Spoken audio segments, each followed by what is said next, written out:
زرد اسکلم سیدہ پارٹ 4۔ ہاں بھئی راجو، سی ڈی کا کیا بنا؟ ایم ایس نے اپنی ٹانگ ٹیبل پر رکھتے ہوئے پوچھا۔ کچھ نہیں بنا استاد، راجو نے مایوسی سے کہا۔ ایسے کیسے؟ کہ تم جانتے نہیں ہو وہ سی ڈی کتنی اہم ہے؟ اگر وہ کسی کے ہاتھ لگ گئی تو میں کہیں کا نہیں رہوں گا، سب کو میری حقیقت کا علم ہو جائے گا۔ ایم ایس ایک دم راجو پر بھڑک اٹھا۔ آپ غصہ نہ ہو، میں کچھ کرتا ہوں۔ راجو اس کے غصے سے خائف ہوا۔ کب کرے گا؟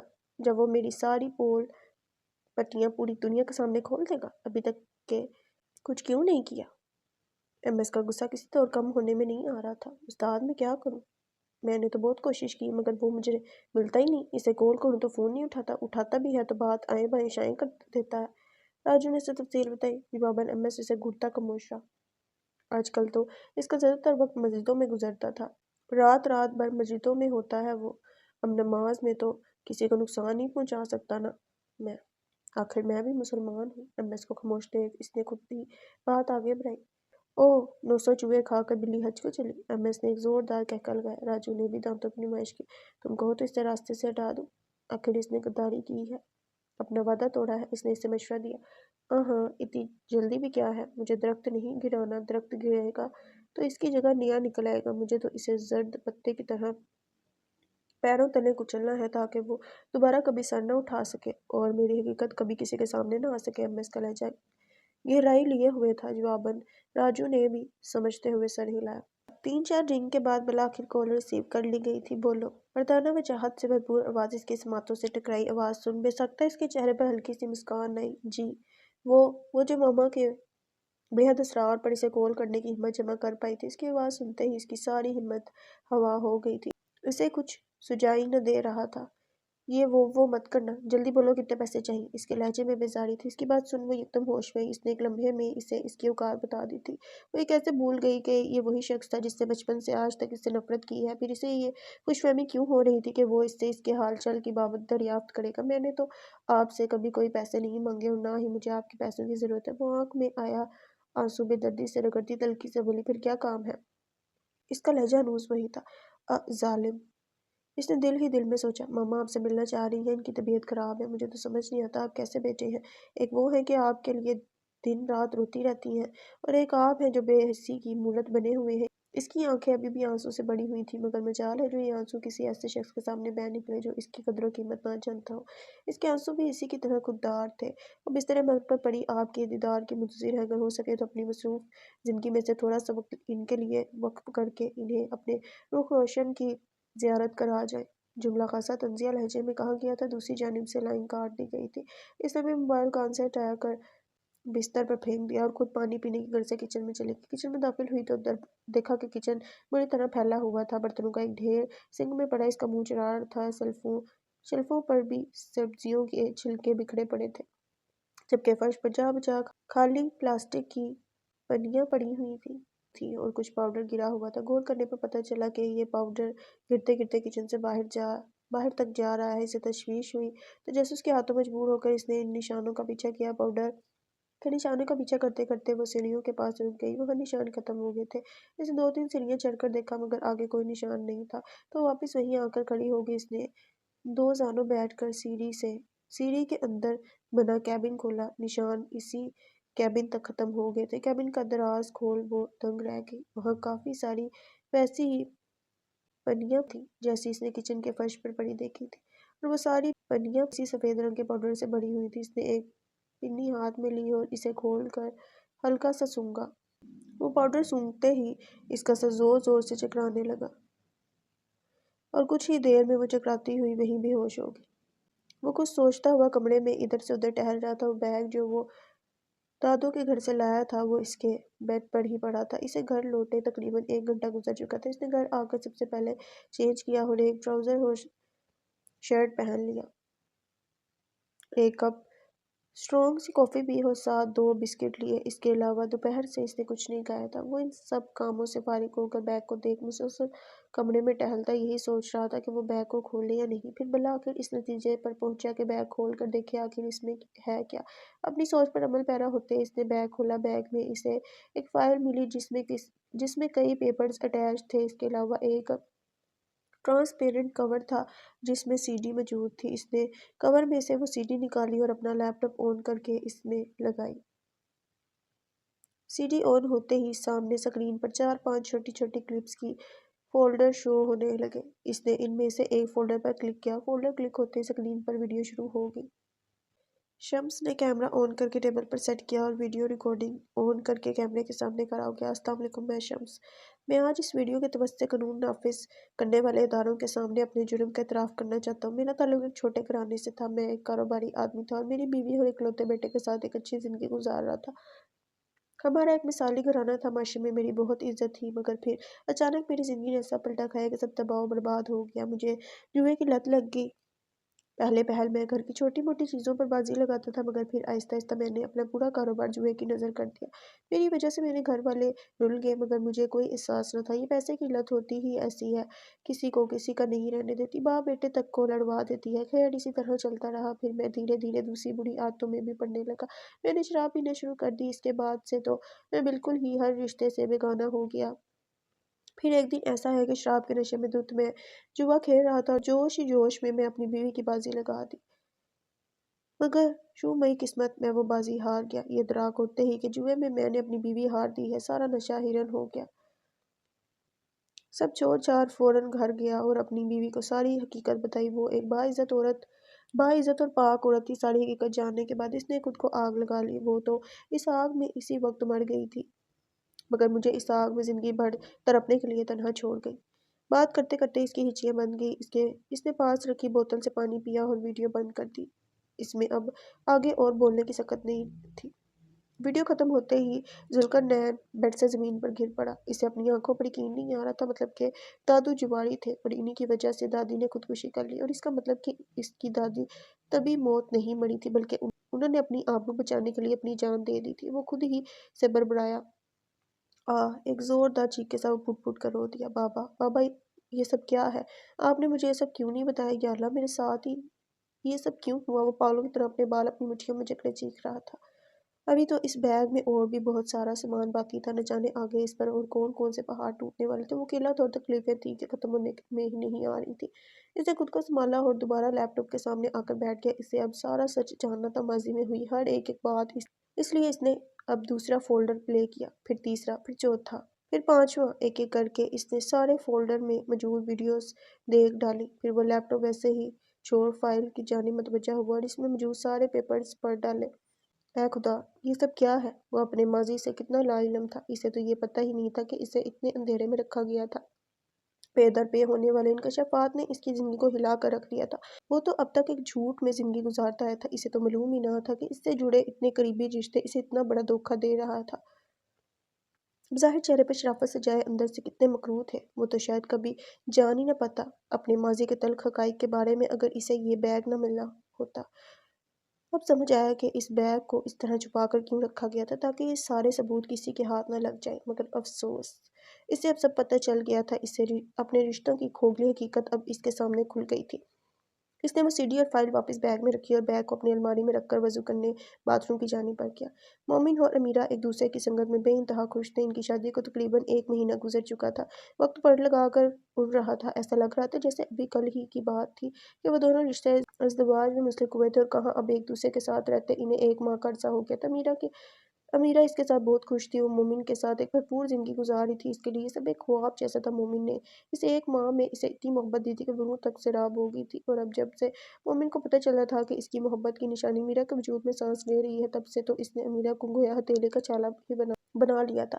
امیرہ امید سے تھی اور یہ خوشخبری سن مومن اب اور زیادہ امیرہ کا خیال رکھنے لگا تھا۔ کچھ دنوں سے اس نے اپنی مصروفیت بھی کم کر دی تھی اور جلدی گھر آنے لگا تھا۔ یہ خبر سب ہی کے لیے بہت خوشگن تھی۔ اس خبر کے پتہ چلتے ہی دونوں ہی گھروں میں خوب خوشیاں منائی گئی تھیں۔ آخر کوئی یہ خبر تھی ہی ایسی۔ ان دونوں کی پہلی اولاد اس دنیا میں آنے والی تھی اور پھر وہ دونوں ہی گھروں کا پہلا بچہ تھا، تو سب ہی اس کی آمد کی خبر سن خاصے پرجوش تھے اور ابھی سے ہی اس کے استقبال کی تیاریوں میں لگے ہوئے تھے۔ مومن، بتاؤ تو صحیح، آخر ہم جا کہاں رہے ہیں؟ امیرہ کوئی 7ویں یا 8ویں مرتبہ اس سے یہ پوچھ رہی تھی۔ صبر تو کرو، ابھی پتہ چل جائے گا، اس نے بھی ہر بار دیا جانے والا جواب دہرایا۔ مومن آج آفس سے 7 بجے گھر آ گیا تھا اور پھر اسے لے کر کہیں جا رہا تھا، مگر اس کے کئی بار اصرار کرنے پر بھی وہ محض یہی کہتا کہ صبر کرو، ابھی پتہ چل جائے گا، اور پھر چپ چاپ ڈرائیونگ کرنے لگتا۔ تقریباً 1 گھنٹے کی ڈرائیو کے بعد مومن نے ایک جگہ کار روکی۔ یہ ایک دکان تھی جس پر شٹر ڈلا ہوا تھا۔ مومن کار سے نکلا اور پھر اس کی سائیڈ کا دروازہ کھول اسے احتیاط سے باہر نکالا اور کار کا دروازہ لوک کر امیرہ کو لیے دکان کی جانب بڑھا۔ دکان کے سامنے پہنچ کر اس نے شٹر ہٹایا۔ شٹر ہٹاتے ہی سامنے گلاس کا دروازہ تھا اور دروازے کے اوپر ایک بورڈ لگا تھا، MS آرٹ گیلری۔ بورڈ پہ لکھی تحریر کو اس نے زیر لب دہرایا۔ مومن گلاس ڈور کھول چکا تھا اور اب امیرہ کا ہاتھ تھام کر وہ اسے لیے دکان کے اندر داخل ہو گیا۔ اندر قدم رکھتے ہی امیرہ اس چھوٹی مگر انتہائی خوبصورتی سے سجی آرٹ گیلری کو دیکھ مبہوت رہ گئی۔ واؤ! بے ساختہ اس کے منہ سے نکلا۔ مومن اس کی جانب دیکھ مسکرایا۔ وہ ایک ایک پینٹنگ کو ہاتھوں سے چھو چھو کر دیکھ رہی تھی۔ آرٹ گیلری کے دروازے سے اندر داخل ہوتے ہی دائیں دیوار پر چھوٹی بڑی کئی پینٹنگز لگی تھیں، جن میں طلوع آفتاب کا دل فریب منظر، تو کہیں کسی پہاڑ کی خوبصورت چوٹیاں، کہیں رنگ برنگا کوسے قزح، تو کہیں لہلہاتے کھیت اور خوبصورت وادیاں، کہیں چاندنی رات کا دل لبھاتا منظر، تو کہیں ستاروں سے سجی خوبصورت کہکشاں کینوس پر بکھرے الگ ہی جھپ دکھا رہی تھی۔ جبکہ سامنے دیوار پر لگی پینٹنگ نیون ایفیکٹس لیے دیوار کو بہت ویبرنٹ لک دے رہی تھی۔ اس دیوار پر پینٹنگز کے سینٹر میں نیون لائٹ سے لکھا MS چمک رہا تھا۔ اسی دیوار کے ساتھ ایک ٹیبل اور چیئر رکھی تھی اور سامنے 2 چیئرز کار پر آنے والوں کے لیے رکھی گئی تھیں۔ امیرہ دونوں دیواریں دیکھتی اور انہیں آنکھوں ہی آنکھوں میں سراہتی اب تیسری دیوار کی جانب بڑھ گئی، جبکہ مومن اس وقت دروازے کے داخلی حدود میں کارنر میں لگے آرٹیفیشل پلانٹ کے پاس کھڑا کسی کال پر مصروف تھا۔ امیرہ نے ایک چپتی نگاہ اس پر ڈالی اور دوبارہ اپنے کام میں مصروف ہو گئی۔ آرٹ گیلری کی یہ تیسری دیوار باقی 2 دیواروں سے یکساں مختلف اور زیادہ خوبصورت تھی۔ اس دیوار پر لگے کینوس کیلی گرافی سے مزین کیے گئے تھے اللہ کے 99 ناموں، نبی پاک صلی اللہ علیہ وسلم کے ناموں، آیت الکرسی، چاروں کل اور مختلف قرآنی آیات کو دیدہ زیب رنگوں کے امتزاج سے مزید دلکش بنا کر ان کینوس پر سجایا گیا تھا۔ اس نے اس آرٹ گیلری کی ساری پینٹنگز ملاحظہ کر لی تھیں۔ وہ کافی حیران تھی کہ آخر یہ کس کا ہنر ہے جو کینوس پر رنگوں کی صورت بکھرا ہوا تھا۔ اس نے ایک بات نوٹ کی تھی کہ ہر پینٹنگ کے نیچے ایک ہی سائن تھا، MS، اور باہر بورڈ پر یہی لکھا تھا۔ مطلب ایک بات تو طے تھی کہ ان عظیم فن پاروں کی موجد ایک ہی ہستی تھی، مگر کون؟ وہ یہ جاننے کے لیے متجسس تھی۔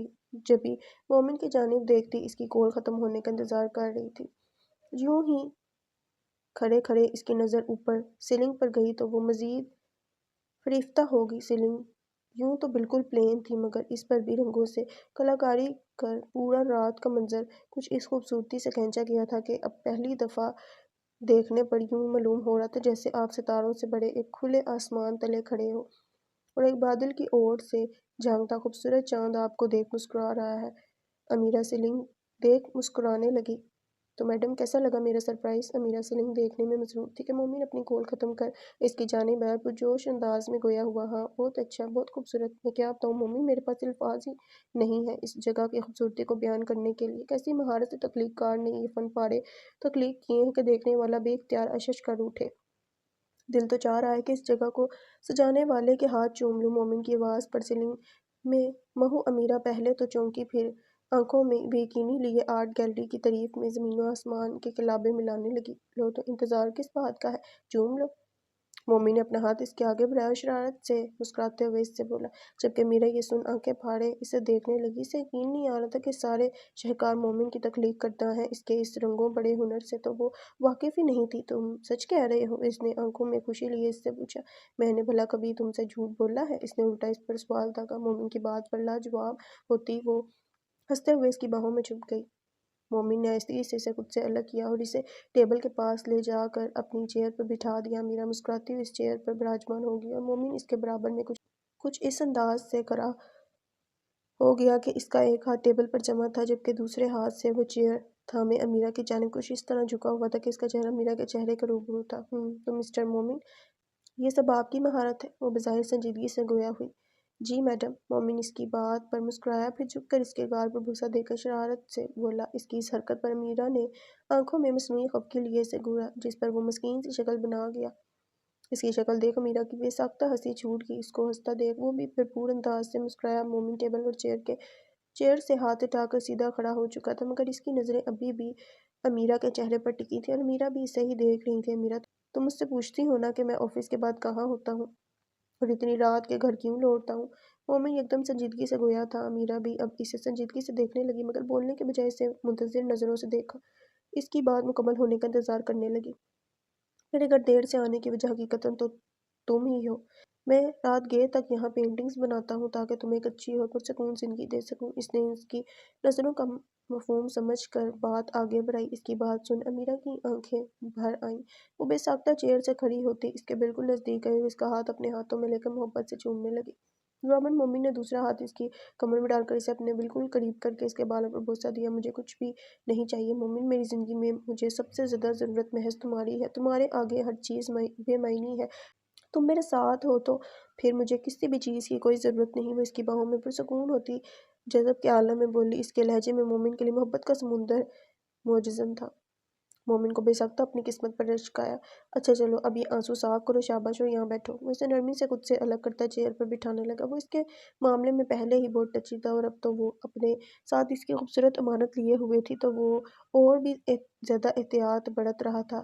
جب سے اسے یہ خبر ملی تھی اس کا بس نہیں چل رہا تھا کہ امیرہ کو اپنے اندر دل میں کہیں چھپا لے جہاں اسے اور اس کی محبت کی قیمتی اثاثہ کو کوئی نہ دیکھ سکے۔ ویسے بھی امیرہ اب تو میری ذمہ داری اور بھی بڑھ گئی ہے۔ وہ اس کے پیٹ پر ہاتھ پھیرتا محبت پاش نظروں سے اسے دیکھنے لگا۔ ایک شرمگین مسکراہٹ نے امیرہ کے چہرے کا احاطہ کر لیا۔ نظر نیچے کی ہے، امیرہ کی نظریں ٹیبل پر رکھی کتاب پر رک گئی۔ زرد، یہ کس کی کتاب ہے؟ اس نے کور پر لکھا نام دہرایا اور پھر پاس کھڑے مومن سے اس کتاب کی بابت استفسار کیا۔ یہ میری کتاب ہے، میری زندگی کی کتاب، میرا سوانح حیات۔ مومن ازردگی سے گویا ہوا۔ تو یہ بھلا کیا نام رکھا ہے تم نے اپنی سوانح حیات کا؟ امیرہ نے کچھ حیران ہوتے ہوئے کہا، بس مجھے یہی نام مناسب لگا اپنی زندگی کی عکاسی کے لیے۔ مومن گہری سانس بھرتا بولا، کیوں؟ امیرہ ابھی بھی سوالیہ نظروں سے اسے دیکھ رہی تھی۔ تم تو واقف ہی ہو، میری زندگی کے تمام نشیب و فرحات سے تمہارے سامنے میری زندگی ایک کھلی کتاب کی مانند ہے۔ کچھ بھی تم سے چھپا نہیں ہے۔ بچپن میں مجھے اپنی زندگی کوسے قزح کے رنگوں کی مانند رنگین لگتی تھی، پیار کرنے والے ماں باپ، خوبصورت گھر اور خوش باش زندگی، مگر پھر میری زندگی نے ایک ایسا رخ بدلا جس کا میں نے کبھی تصور بھی نہ کیا تھا۔ ابھی میں نے نوجوانی کی دہلیز پر قدم ہی رکھا تھا کہ بابا کے اٹھائے گئے اس انتہائی قدم نے میری زندگی خراب کر دی۔ مومن کسی غیر مرئی نکتے کو تکتا محو کلام تھا، جبکہ امیرہ یکٹک اسے دیکھ بڑی توجہ سے اسے سن رہی تھی۔ تمہیں پتہ ہے امیرہ، وہ یکدم ہی امیرہ کی جانب مڑتا گویا ہوا، جب شراب کے نشے میں دھت بابا رات گئے گھر لوٹتے تھے اور امی انہیں سنبھالتی، اپنے آنسو پونچھتی، انہیں کمرے میں لے کر جاتی، تب یہ منظر دیکھ میرا کلیجہ منہ کو آتا تھا۔ میرا دل چاہتا تھا کہ میں اپنی جان لے لوں، مگر ہائے افسوس، میری امی نے بنا سوچے سمجھے اس پر عمل کر لیا اور اپنی جان دے دی۔ میں نے جب اپنی کتاب لکھنا شروع کی تھی تو میرے پاس یہ دکھ ہی تھے لکھنے کو۔ میں اس کتاب میں سب درج کر کے اپنے دل کا بوجھ تھوڑا ہلکا کر لیا کرتا تھا، کیونکہ اس وقت میرے پاس کوئی بھی نہیں تھا جسے میں اپنا ہمراز بناتا۔ تب یہی میری ہمراز تھی، اور جب میری زندگی میں کوئی رنگ نہ تھا سوائے ایک رنگ کے، اور وہ تھا قزح کا رنگ، زرد۔ اسی لیے مجھے اس کتاب کے لیے یہی نام سب سے موزوں لگا۔ امیرہ کو مخاطب کر اس کا جواب سنے بغیر وہ بولتا چلا گیا۔ اس کی آنکھوں کے کنارے بھیگ گئے تھے۔ امیرہ بھی دم سادے بیٹھی تھی اور اس کی بھی آنکھیں نم تھیں۔ میں بھی کیا، چھوڑو یہ سب پرانی باتیں ہیں۔ وہ آنسو صاف کرتا اپنا سر جھٹک کر بولا، مومن، تمہارے بابا نے تمہارے کوسے قزح کی سی رنگین زندگی کو زرد کر دیا اور تم نے اپنی زندگی کو برباد کرنے والے انسان کو یوں ہی آزاد چھوڑا ہوا ہے۔ امیرہ کے لہجہ میں دبا دبا غصہ تھا۔ اس سے مومن کی تکلیف برداشت نہیں ہو رہی تھی۔ اسے شمس پر بے تحاشا غصہ آ رہا تھا، کیسے انہوں نے دو زندگیوں کے ساتھ کھلواڑ کیا تھا، جبکہ وہ دونوں لوگ ان کے اتنے قریبی تھے، اور اوپر سے یہ مومن جسے ذرا بھی مسئلہ نہیں اپنے باپ سے۔ آخر کیوں؟ امیرہ، میں تمہیں پہلے بھی کئی بار بتا چکا ہوں اور اب ایک بار پھر بتا رہا ہوں کہ میں اپنی امی کو کھو چکا ہوں۔ اب اپنے بابا کو کھونے کا حوصلہ نہیں ہے مجھ میں۔ وہ جو بھی ہیں، جیسے بھی ہیں، میرے بابا ہیں۔ وہ ہاتھ اٹھا کر نرم مگر حتمی لہجے میں بولا، مومن، تم کیوں نہیں سمجھتے؟ وہ تمہارے بابا نہیں ہیں، وہ اب محض ایک مجرم ہے، ایسے مجرم جنہوں نے اپنی بیوی کو مار ڈالا، اور مجھے خوف آتا ہے یہ سوچ کر کہ کہیں وہ تمہیں بھی مجھ سے نہ چھین لے، یا میری اولاد کو۔ امیرہ بدحواس سی ہونے لگی، ایسا کچھ نہیں ہے، انہوں نے میری ماں کو نہیں مارا اور نہ ہی وہ مجھے یا میری اولاد کو کوئی نقصان پہنچائیں گے، مجھے بھروسہ ہے ان پر۔